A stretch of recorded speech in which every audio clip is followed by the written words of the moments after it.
நான்கு பிஞ்சு உயிர்கள் பறிபோன அதே இடத்துல மீண்டும் ஒரு கோர விபத்து நிகழ்ந்திருக்கு. 2 மாதங்கள்ல அடுத்தடுத்து மிகப்பெரிய விபத்துகள்.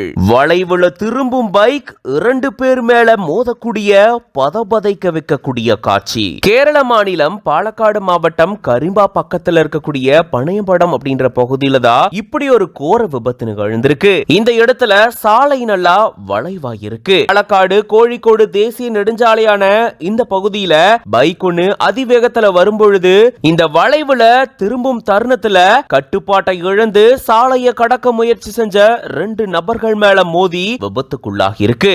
2 நபர்கள் பலத்த காயம் ஏற்பட்டு தீவிர சிகிச்சை பிரிவுல அனுமதிக்கப்பட்டு சிகிச்சை எடுத்துட்டு வராங்க. இதே இடத்துல கடந்த 2 மாதங்களுக்கு முன்னாடி லாரி கட்டுப்பாட்டை இழந்து பள்ளி மாணவர்கள் 4 பேர் மேல மோதி விபத்துக்குள்ளானது. இந்த விபத்துல 4 மாணவர்கள் உயிரிழந்துட்டாங்க.